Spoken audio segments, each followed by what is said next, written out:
Hey guys, welcome to Kitchen Talk with Granna. I hope everybody's having a great day today. I am having a great day. Before we jump off into our conversation, you guys know what the routine is. Go ahead, right on down there at the bottom of your screen. Go ahead and take care of that thumbs up button. Go ahead and share my video with your family and friends. And if this is the first time you're checking out Kitchen Talk with Granna, go ahead and hit that subscribe button and become one of my followers, okay? All right, and as always, thank you guys for all the support that you've given me throughout the year. I have really enjoyed the comments that I get from you guys and all the support that you've shown me so far. So I really appreciate that, okay?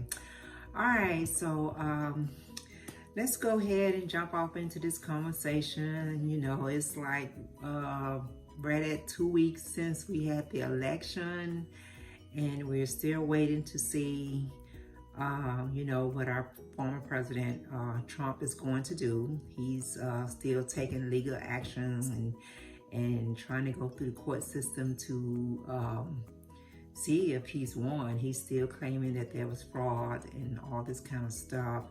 And, you know, there's still a couple of states out there that I think is still, you know, counting some ballots and some mail-in ballots and some absentee ballots and stuff like that. But if you look at those states and what electoral votes that they carry with them, even with those electoral votes, you know, even with the popular votes, you know, President Trump is not going to have enough votes to, you know, to win. You know, he's already behind elected President Biden with the popular votes, and he's behind elected President Biden with the electoral votes. I mean, President Biden has 279 electoral votes, and President Trump has 217. And with those states that's still out there, I think you got Nevada that's still out there, North Carolina, and Georgia that's still out there, because I think he wanted, President Trump went ahead and picked up Alaska, which gave him 3 electoral votes, which took him to, like, I think 217. So even if he were to pick up North Carolina and Georgia and Nevada, it's only going to take him to about 256, 257, somewhere around there. So he's still not going to, you know, exceed what elected President Joe Biden. He's at 279. So even with those states still out there, he's not going to win the electoral votes, and he's behind with the popular votes. You know, the last time I looked at the popular votes, President Trump had, like, I think over 71 million votes, and elected President Biden had over 74, approaching 75 million. So, you know, there's still a pretty good difference in numbers there, you know. But our president is doing exactly what he said he was going to do. He's going to fight it to the end. He is not going to give up. He is still firing people in the White House. And he's got less than, right at about, what, 60 days or so before, you know, this transition is supposed to take place. And he's still firing people. Why would you be firing people knowing that you're getting ready to exit out of this position?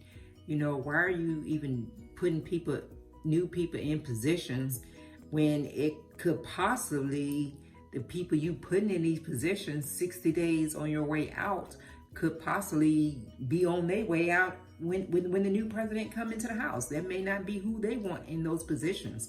And I don't even know why those people would accept those positions with all this stuff that's going on. With all this stuff going on in this White House right now, I don't even know why they would be accepting positions at this point from President Trump, because it's not secure. It's nothing that's secure right now, because it's too much commotion going on. So I don't know, you know, it's just crazy with everything that's going on, you know, and still to this point, no one has actually just told, you know, President Trump that he needs to go ahead and concede. I think I seen somewhere, read somewhere where his brother-in-law, you know, kind of did say it was time for him to go ahead. I mean, his son-in-law, I'm sorry, his son-in-law, his daughter's husband, Kushel, had, you know, kind of said it was time for him to go ahead and concede and, you know, and throw in the red flag. But he ain't gonna listen to him. He definitely not gonna listen to him. I mean, the only reason he up in the White House is because of his father-in-law.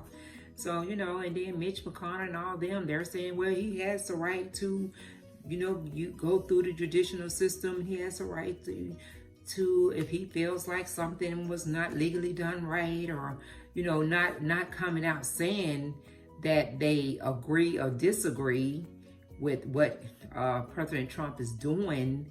You know, they walking that little thin line because they ain't trying to make him mad on his way out, because, you know, nobody wants to just step to President Trump. They just trying to walk that thin line. So, you know, nobody want to just come out and just tell him. And then it's just making it harder for, you know, elected President Joe Biden to go in there and do what he need to do. He can't get security clearance. He can't get, you know, to talk to the staff when it comes to the coronavirus, the people that's already on the staff that's been working with it for the last 10 months or so. You know, he can't get information on different stuff that's going on in this world, foreign policies, and, you know, and any of that stuff. And he's even when some of the foreign leaders called to congratulate him, there was no security in place for those conversations. You know, all because Donald Trump would not just bow down and take it, you know, take that L and just let it go. So even with that, even with him just, you know, with elected President Biden just getting these congratulational calls from these other countries, that could put, you know, security in the question or something. But he don't even care. He's not even looking at any of that. You know, all he's looking at that he don't want to lose. He don't want to lose. You know, he's not talking about the coronavirus. You know, just within these last couple of weeks, the coronavirus have just went through the roof. You know, it has just it's like wildfire. It's just going crazy. You know, President Trump is not talking about that. You know, the only thing he's talking about is this election being rigged, and he lost on the false pretense, and he know he should have won this state or that state or this or that. You know, he ain't concerned about all these people that's dying with this coronavirus and how it done spiked up within the last couple of weeks. You know, he ain't worried about none of that. You know, nothing that's going on. He ain't worried about that he's putting the United States in a jeopardy with the security breach, security stuff by not giving Joe Biden what he needs to have that security, you know, with him or with around when he's conversating with these other, you know, foreign leaders. He not even caring about any of that. Right now, he's putting us at a very vulnerable position because he's not caring. And he's the president of the United States, but he does not even care about anything. All he care about is he lost this election, and he just want to fight it to the very end instead of just going ahead and just conceiving and just you know, even if he don't mean it, just go ahead and tell, you know, elected President Joe Biden, hey, you won, good fight, you know, congratulations, you know, I'll holler at you, you know, whatever it is you want to say, just go ahead and do it and just get it over with, so that we can start moving forward, you know, and all this kind of stuff. Because while he's carrying on all this commotion and all this stuff, you know, it's still stuff going on in this world. Like I say, you still got this coronavirus out here kicking butts, and just people just dropping dead daily. And I ain't talking about one or two people. You're talking about hundreds and hundreds of people still losing their lives. You know, they're at the point where they got to pull out these freezer trucks again, you know, to put these bodies in. They're at the points where these hospitals are maxed out. They don't even have beds to put these people in when they come into the hospitals. You know, okay, so he had the coronavirus and he got over it in a couple of days. You know, he got medication that no one else could get. You know, but none of that stuff matters to him right now. And that should show this world, that should show the United States how selfish he is, because he's not taking in consideration any of that stuff right now. Nothing. All he's caring about is that he lost a game. He lost, he lost the fight. He lost the race. He lost, you know, however you want to put it. He lost the race. He lost the game. He lost, you know, whatever it is you want to call it. But he's acting like a spoil. He's just being a bad sportsman. He's bad sportsmanship. That's what he's showing. And it just don't make no sense, because both of these men are 70-something plus years old, and they should be able to just, hey, you know, I took a L. Let me just keep it moving. If I'm gonna come back in 4 years, I need to ease on up out of here and try to leave everything on, you know, leave on good terms. And, you know, and he has his 70 plus million followers that's gonna follow him to the end of the earth and back, and that's all good. So if he decides to run again in 4 years, he's got those supporters out there. You know, he's got those peoples out there. You know, he knew someone had to lose. You know, both of them could not win. But, you know, even like I said, if he pick up those states that's still out there, or they recount and he get a couple more votes or whatever, and he pick up those electoral votes in those states, it's not going to be enough to put him at that 270. You know, it's still not going to be enough. And at the end of it, looking at the popular votes, he still didn't make enough with the popular votes. And the thing about it, the popular votes is not the ones that actually put you in the White House. It's those electoral votes. And he knows this. I mean, he knows this. So why are you out here acting so crazy? Why don't you just go ahead and concede and be done with it? And I just don't get it. You know, 2 weeks after this election, it don't make no sense. And then you up in there firing folks. What is wrong with you, man? What is wrong with you? And the man, the people that's taking these positions that he's putting in, y'all should be sitting back thinking, hey, should I take this position?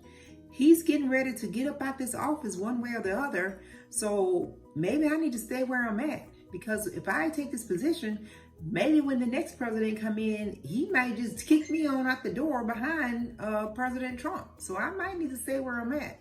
You know, it's just crazy. There's so much going on. And I was praying and just praying for the election to be over on November the 3rd. So here we are 2 weeks after that, and we still going through it. We still going through it. But, you know, the man said he was going to do what he do. And he told us that months ago. And he's doing what he said he was going to do.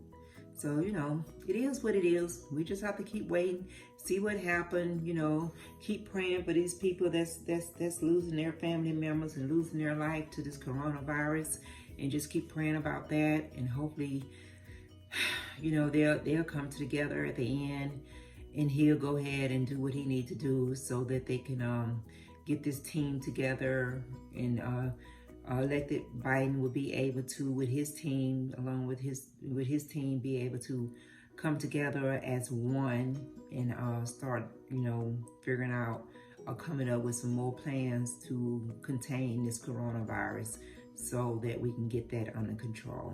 Okay.